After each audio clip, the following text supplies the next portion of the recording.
What's going on, Wolfpack Nation? Hope you are doing well today. Thank you so much for tuning in here with us again, whether it's good morning, good evening, or good afternoon, whatever time you're watching this or listening to this. Really appreciate you tuning in, and again, looking forward to really putting a bow on the season. I think that we haven't really had an opportunity yet. Obviously, we did kind of a season recap, but that was before. That was actually right in the middle of the ACC tournament. So, that was, after, what happened in the ACC tournament. That was, we hadn't had a chance to talk about the NCAA, hadn't had a chance to talk about, who's left the team, kind of talking about next year, things like that. So, we figured that we, again, just put a nice bow on this and just kind of wrap this thing up, as we head into next season. And what better person to do that with than, I would say, easily and almost inarguably the biggest Pac-9 fan out there, and Justin Cooke here with us today to put a bow on this. So, Justin, really appreciate you tuning in with us, my friend. Thank you all very much for having me. Absolutely glad to do it. So again, kind of talking big picture stuff at first, because I know this is a huge question for all state fans right now, and because it's really something that I would challenge anybody to show me a situation that's similar in the fact of how we've had 4 different situations where we got publicly acknowledged as screwed, but starting with how the College World Series was handled last year, and then with the Holiday Bowl in December, and then with the women's basketball playing the number 2 seed in their home state, and then lastly with that we didn't make the NCAA tournament after making it all the way to the ACC championship, and also too with the fact that every single mock draft or every single mock whatever tournament had us in the tournament. And also too, because because I know that Michael actually told us this, but typically for, as a part of the guidelines in terms of the NCAA picking, the brackets, they use D1 baseball's bracket usually a pretty much a big deciding factor, in terms of, we'll kind of use that to kind of base our picks off of, and they had us in. And so it's crazy to think about that literally within the last 365 days that those 4 things have happened. And so, I mean, the question really just comes down to, and it's really the name of this episode, which is, does the NCAA hate NC State? Like, I mean, what other explanation could there be? And the fact that, I mean, literally we got screwed. I mean, I'm assuming hopefully some of the NCAA decided like, yeah, I don't know if we handled that correctly. And they could have thrown us a bone, at least, even though I don't even think we needed the bone, put us in the tournament this year. Now, I mean, obviously, Ole Miss has gone as far as they did, all the way making it to NCAA championships. I mean, I'm glad that, good for them. But yeah, I mean, what are your kind of overall thoughts on that? I mean, it's unprecedented. I mean, I think the reason why I think Grand Canyon got in was because some teams they beat earlier in the year. Mm-hmm. I mean, they beat some decent teams at the beginning of the year. Mm-hmm. I mean, some of these, Florida State, I think, made it because, well, they beat us in the regular season 2 out of 3. I think that helped them get in, too. Yeah. But I think going in to that game on Sunday, from what I was told from media people and people I know, we were in the tournament. Mm-hmm. Going into Monday morning, we were in the tournament. Even at 10:25, I got a message from one of my baseball friends who's not a state fan, but he's just a baseball fan. He told me basically Ole Miss wasn't even in the tournament. And then 5 minutes later, he sent me a message saying Ole Miss was getting in. Wow.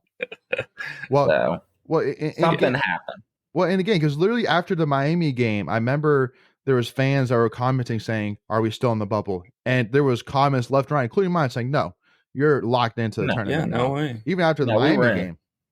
So, and then I got messages saying we were in the tournament. Yeah. Even after Miami game. Yeah. No, absolutely. I mean, something happened between then. It was so almost obvious that, Jonas Pope, who I love, he covers NC State. He dropped an article Sunday. I think it was either Sunday night or Monday before the tournament announcements were made, and he was like, "Okay, State's, the ACC tournament's over. Now we just wait to hear where we're going." I mean, that's how confident the media was that, we were going in. And then after the fact, D1 wrote an article about, NC State being the biggest snub probably in the last 20 or 30 years for not making the tournament. Yeah. So, So again, I mean, just looking at, I mean, that one situation, but again, you add those other 3 situations and how all of them, are that it's publicly known that there's no reason whatsoever. It's common sense that why would you not just flop Baylor with UConn, put UConn as either the top 2 seed or even make them a 1 seed and then put Baylor with us. And then we play Baylor in Connecticut. Like it's just common sense. Yeah. Like, again, like nobody would have argued that if they would have flopped Baylor and UConn. Nobody would have argued that. And then like same thing with the College World Series. Again, it was just it's last year. It's just that has its own whole conversation, which has been conversated to the bone. So go ahead, Michael. And what's weird about the regional stuff too is you have going into that night they're saying Notre Dame maybe not getting a regional, which was crazy. And then the day of the regionals being selected, you see them going to the number 16 seed regional, which you knew something was up when that happened. Yep, absolutely. But none of us thought it was going to be the way it was. No. Yeah, and in almost every single circumstance, there was like a common sense thing that the NCAA could have done that, like you were saying, Leighton, nobody would have argued the other way. And it could have been very easy to do. And for whatever reason, Louisville go there. Yeah, Louisville. Exactly. Just, So, but again, at the end of the day, it's frustrating because I know that a lot of state fans are really looking to boo right now, obviously, as being basically the in between person between NC State and the NCAA, being like do something, like help us. And it's we were kind of talking about this a little bit off air, but obviously, again, just as a reminder, again, is that everybody should know that, again, we were 100% spoiled with what we had with Debbie Yao, and the fact that she was not a person that she didn't really hold her cards really that close to her chest. You knew pretty much openly what she was doing, what she thought, what she was going to do. But that's not typical. Again, most athletic directors are not like that. And so, Boo, I think, is more of your general, athletic director in terms of, they don't really say a whole lot because they're, not trying to piss anybody off. They're not trying to piss NCAA off, but also too, they're not trying to rile up the fans, and riot them or whatever it may be, just it's a preference thing. And so, the only thing which we can say, and the one thing which I would say is something that I think can easily be done, but something which I think needs to be done is that there's no reason whatsoever why every single conference shouldn't have, at least the major conferences shouldn't have representation on the NCAA board that makes that decision. For the fact that literally we got left out and there was not an ACC representative as a part of that group is a huge red flag. That is a huge head scratcher. And Rutgers too. Rutgers didn't have a Big Ten. Big Ten didn't even have anyone on the committee too. So Rutgers got left out because of that too. That's 2 big teams that should have got in, but they didn't have nobody on the board. And you could argue too, honestly. You can honestly argue that the Rutgers snub was probably almost as big. I mean, they literally had the best season in program history in terms of Rutgers baseball, and yet they didn't get in even into the tournament. That's crazy. 45 wins. 45 wins. That's crazy. So, Michael, were you saying something? Go ahead. It just doesn't make sense that that's not already like a standard rule. That like when I heard that was possible, that there weren't a representation from at least the major power conferences. That blew my mind too. That's just not standard. Exactly. No, I'm okay with everyone having a seat at the table for these committees. They need to have the big boys need to have their seat at the table. Let's be honest, they're the money drivers in all of these sports. But because there's so many baseball teams out there, because they combine both FBS and FCS into Division I baseball, those other guys absolutely let them have their seat at the table. Expand the committee, and just make sure that we're doing everyone. Make sure they're doing their due diligence and that everyone's getting a fair shake at the table. So I think there's nothing wrong with inviting more people to have the discussion. Because unfortunately too, I would say that baseball specifically, because like one of the kind of the points that that is being made in terms of expanding the college football playoff, for example, is that if you expand to like 16 teams, what are the odds really that 16 or 15 team really is going to win the national championship? I mean, not very much. I mean, again, those top 4, top 5, top 6. Those are going to be the guys that are more likely going to win a national championship. But literally, here we are, and this year specifically, Ole Miss has an opportunity in the championships to win a national championship, and they were one of the last 4 in. Last year, we were a team that was kind of on the bubble that made our way in, and we were heavily favored to win it all. I mean, I don't think anybody wanted to face us. Mississippi State even openly has said like if we would face you guys, I mean that it would have been a tough series. Let's put it that way. They wouldn't have. I think we would have given a better shot. So that's why I say that unfortunately it's a lot more pressure to make sure that you get it right, and that you have it's clear as day that why you did not get in. It's not this whole well, we use, series wins or whatever, to go into. It's like, since when? It's like, and like they said, like your out of conference schedule is not good. Well, again, our RPI, we were, like what, 35th, I think, something like that. So we're top 40 in terms of RPI. So again, it's just like, it's invalid. It's invalid points. Even Debbie Alm, the GOAT herself even has said, no, there's no. There's no strength to that argument whatsoever from the NCAA. So, again, that's kind of the problem. Before we continue, I want to take a quick second to tell you about our sponsor, Flatlands Jessup Insurance Group, that has your whole world covered, with agents in 5 offices throughout eastern North Carolina to help you decide how much coverage you need, offering policies for home and auto, recreational vehicles, commercial, crop, health, life, and employee benefits. They are able to combine options to find a comprehensive solution that works for you.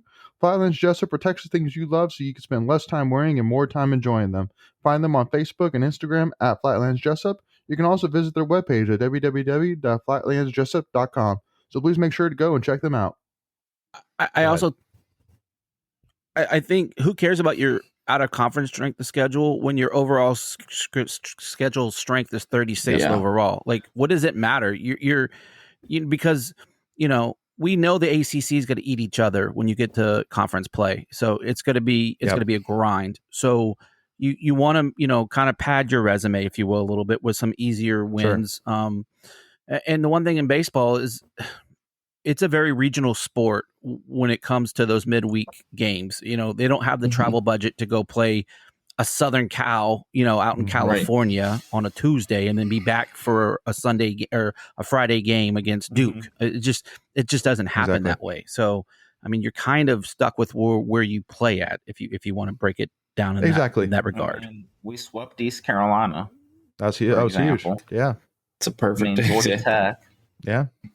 So, I mean, we beat Wake Forest and Miami in the ACC tournament. I mean, we saw how good they can be. Mm-hmm. Yep. I mean, just on neutral fields. Yep. Right. Mm-hmm. So that should count. I mean, some of these teams we beat ended up being like top 16 seeds or making them deep runs in regionals and stuff like that. So, I mean, well, and because it's really overall a thing, just like you were saying, Greg, that again, it's not like that most schools have ridiculously hard out of conference schedules. Typically you're playing your local schools. Like this year, I mean, we played High Point, we played UNCG, we played UNCW, we played, pretty much all UNC Charlotte, like, I think so. But again, we played all local. Yeah. But again, that's pretty typical for most baseball programs. You're not necessarily seeing like usually a lot of like Vanderbilt versus Mississippi State out of conference. You don't see that a lot in out of conference games because again, most of the times they're worried just primarily on the in conference. So again, it's just it doesn't make sense whatsoever. And because also again, it's baseball and the fact that I mean it's a huge recruiting thing too. That's why I would say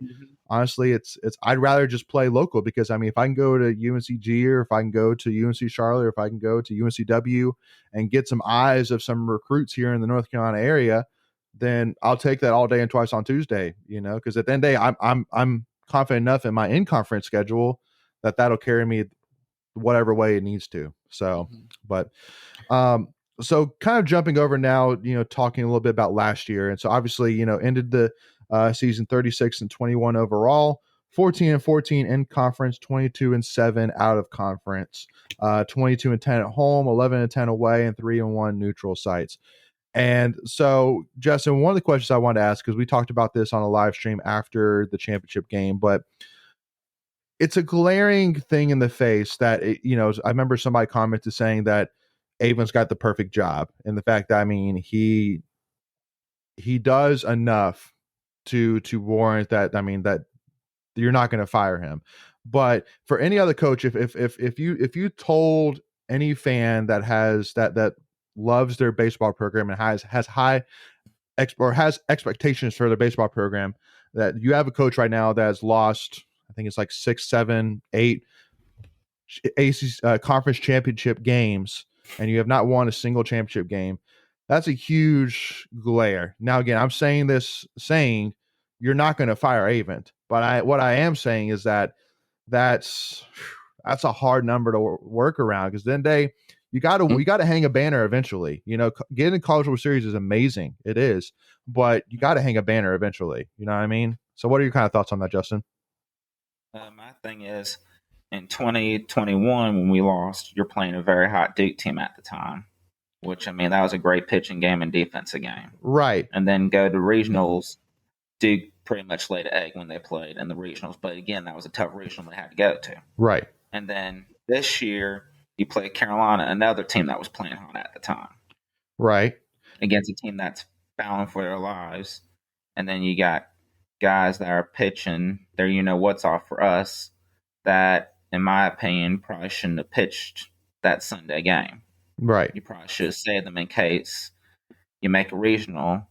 And also, if you're going to do what we did with Chris Villeman, you probably should have started him. Because that was pretty much the start. Yeah. No, that's exactly right. It's nothing against the guys that pitched before him. It's just they pitched their what's off way before that game, and their pitch counts were up high. Mm-hmm. So they probably had no business pitching that game just for health-wise. Absolutely. And for regionals and stuff like that. But we're very close. Yeah. Well, and again, it's a frustrating thing in the fact that, again, you have so many games now that you can make these statements saying, man, we were so close to, like, if this would have gone our way, that it would have happened. But specifically looking at that Duke game last year, that with how much firepower we had in the batting lineup, it's super frustrating. And again, you just have to look and go, what was the problem that we literally couldn't get a single run from Austin Murr, Johnny Butler, Terrell Tatum, Devontae Brown, JT Jarrett, Luka Tresh. You had all these guys that could swing the bat, and you couldn't get one run against Duke. Like, it's because, I mean, the pitching did their part. And I mean, because you could argue, especially last year, that the batting was our strength, because, I mean, we had a lot of depth in batting last year. So, again, it's just, and again, for us to give up the inning like we did against Carolina and then almost panic a little bit, oh my gosh, what are we going to do? UNC's killing us right now. And honestly, I felt like we were never going to get it out of that inning. Too, Go ahead, Justin. Going to that too, real quick. Sorry about that. Go ahead. Going to that please. too is, I mean, I think if the coaches probably knew what they knew now, like we were in trouble of making the tournament, they would have handled it a lot differently. That's true too. Yeah, and then now going to the Duke game, Duke's pitching like a fifth or fourth year senior who's basically been there, done that, and then they got a freshman who was pitching his off out of the bullpen for them last year. So I mean, it's just one of those games where you got to tip your cap to them, where they just had better game than we did. Yeah. No, absolutely. I mean, in a 1-0 game, obviously the pitching was amazing on both ends. Going back to obviously to the Duke game last year, and we had a chance. We had a chance to tag up at third and score a run in that game, and we were a little hesitant. And I think, again, looking back, I think Coach probably knowing if it's going to be a 1-0 game. He probably would have ended up sending him, but because it was a little earlier in the game, they probably didn't want to, where risk the ball it. Was hit at too. But and where the ball was hit exactly. at. That's But and so pitching is the great equalizer. If you got a pitcher who's on his game that day, it only takes one, and they showed that. And you can make the same analogy in hockey. If you got a hot goaltender, you got to get one past them, at some point. So. You can't win if you don't score. So if the pitcher holds you to 0, good chance you're going to win the ball game. Exactly. So, So again, it's just one of those things that, again, it's not a conversation of if you're going to let Avent go. It's not even a conversation. Some fans are saying that's a conversation. That's not a conversation. But it's definitely one of those things that, again, I just want more than anything that for Avent to hang that banner, because, again, just give me one. Again, I don't care if you go 1-8 in conference games and conference championship games. I don't care. Just get one, and then nobody will ever bring up the fact that you lost 8 other ones. Like it won't even be brought up anymore. Like that. Like, seriously. And I seriously say too that the year that Avent wins the ACC championship, I hope, he just kind of goes out on top, because that is the one thing that's missing from his resume. That's the one thing that's missing from his resume, because he's done everything else. So, but yeah, so that's kind of. He's more than likely going to hit 1,000 wins next year too. So, I mean, unless there's just a major collapse of a season, which none of us see that coming, but he's more than likely going to get to 1,000 next year. So, to your point, Leighton, 1,000 wins, maybe one, ACC championship banner, because I think we've had one or two regular season championships. I think during his time, we just never have won the tournament. I'll have to go back and check that. Do you know that for a fact, Justin? I think we have at least one during his time. I don't think we have. I don't think we have either. I think it was 92 when we last won it. 91. No, 92. Yeah, I thought maybe we had a regular season. I know we haven't won the ACC tournament. Yeah, 92 since we won the tournament. I'm not sure about regular season. I'm not sure about regular season.